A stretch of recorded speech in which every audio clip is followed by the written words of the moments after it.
Ya, saudara masih bersama Rumah Pemilu yang jadi Kompas TV Independen Terpercaya di mini studio di KPU RI. Masih ada Mbak Sheryl Tanzil, Wakil Komandan Komunikasi TKN Prabowo Gibran, dan ada pakar komunikasi politik juga Mas Gun-Gun Herianto via virtual. Mas Gun-Gun, kita tadi berharap situasi kampanye nantinya debatnya ini akan naik kelas lah. Ayolah, come on gitu kan.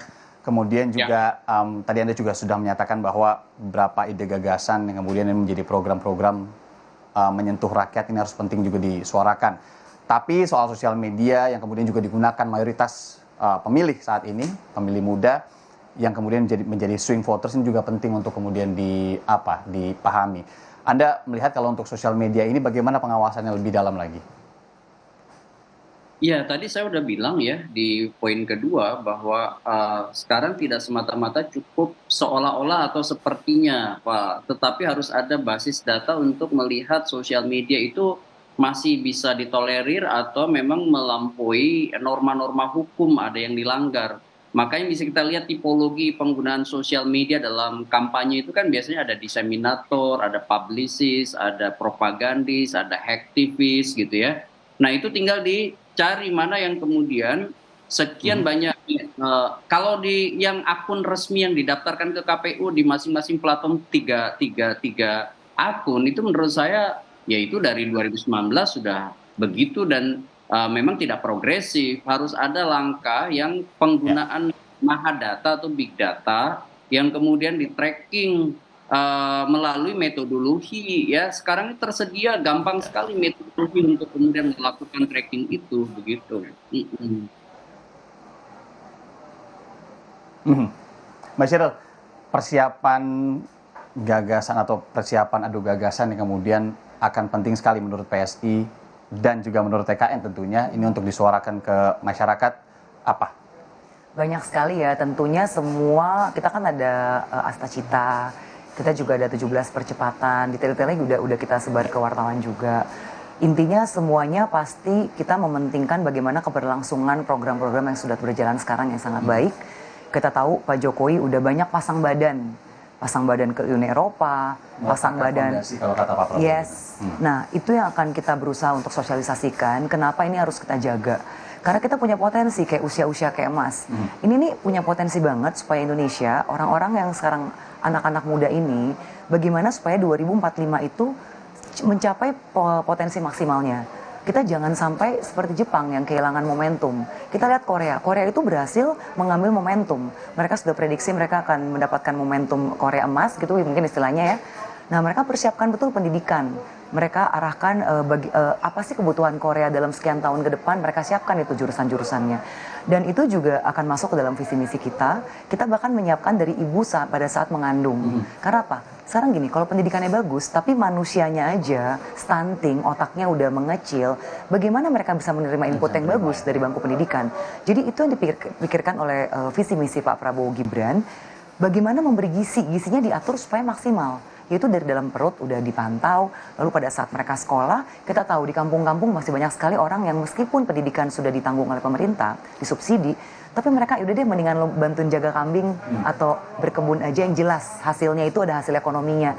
Tapi ketika ditawarkan makan siang gratis dan susu gratis untuk anak usia sekolah, ini akan membuat masyarakat yang paling tertindas, yang secara ekonomi sangat tidak diuntungkan, mereka akan lebih mau punya motivasi untuk menyekolahkan anaknya.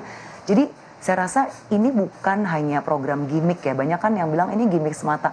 Enggak, kita harus lihat bahwa tahun 1906 itu Inggris udah punya welfare state, mereka juga udah bagi-bagi makan siang untuk anak-anak usia sekolah di sana, dan lihat seperti apa UK sekarang. Nah, jadi sebenarnya ini bukan hal yang baru, tapi ini memang ide lama Pak Prabowo yang sudah lama sekali, dia kan selalu bicara soal pangan ya.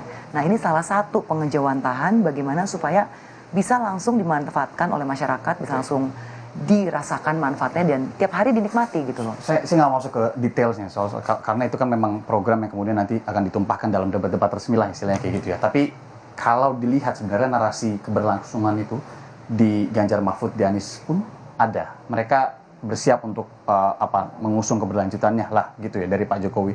Tapi kalau dari TKN sendiri siap nggak? Misalkan ada yang kurang baik itu akan koreksi dan kemudian akan dibenarkan lah istilahnya. Kita istilahnya bukan koreksi tapi penyempurnaan. Dan saya rasa hanya Pak Prabowo yang benar-benar komitmen, Pak Prabowo Gibran yang berkomitmen untuk melanjutkan program. Karena setahu saya dua pasangan calon lain bukan keberlanjutan tagline-nya. Yang satu perubahan, berarti benar-benar beda. Yang satu lagi ini saya nggak tahu apa. Cuman kalau keberlanjutan yang komitmen betul hanya Pak Prabowo dan Gibran. Kenapa bisa dibilang komit banget? Karena dimasukin semuanya ke visi misi atau? Karena Pak Prabowo sekarang adalah bagian dari kabinet. Dia mengerti betul bagaimana tantangan dalam melaksanakan program-program pembangunan. Dan begini loh, setiap kepemimpinan itu sebenarnya 2 tahun pertama itu kita sibuk untuk merevisi, mereview apa yang sudah dikerjakan oleh pemimpin berikutnya. Nah ini akan sangat baik kalau Pak Prabowo yang sebelumnya sudah masuk ke dalam kabinet bisa melanjutkan kalau memang rakyat memilih dan bisa menang ya. Dan Gibran juga sekarang sudah menjadi bagian dari pembantu presiden. Karena kita tahu jabatan wali kota dan gubernur itu sebenarnya adalah membantu pusat. Nah jadi saya rasa ini akan jadi sinergi yang sangat bagus. Kita bisa mengalami percepatan. Betul-betul kita tahu sudah apa yang harus disempurnakan lagi. Supaya kita harus kejar tayang. Karena begitu banyak program yang harus dirampungkan. Tapi kan masa jabatan itu hanya 5 tahun. Nah, jadi keberlanjutan itu kesinambungan tadi ya? Ya, kesinambungan dan keberlanjutan itu penting untuk kita mengejar 2045. Oke. Mas Gun-Gun, sedikit saja soal gimmick dan juga gagasan. Apa yang kemudian penting untuk dipilah dan apa yang kemudian penting untuk kemudian disuarakan ke masyarakat nanti saat debat-debat? Ya, gimmick itu kan berarti ya hanya bersifat pencitraan tanpa masuk ke wilayah substansi yang bisa dipertanggungjawabkan gitu, karena lebih pada dramaturgi. Nah itu mudah sekali sebenarnya kita verifikasi, apalagi Indonesia menurut saya sekarang tidak kurang banyak orang yang cerdas di berbagai bidang yang kemudian nanti jadi yang akan menjadi bahan yang diperdebatkan oleh capres-cawapres. Verifikasi atas pemikiran dan detail program itu sebenarnya tersedia ruang untuk mengkritisi para capres dan cawapres pada saat berdebat nanti.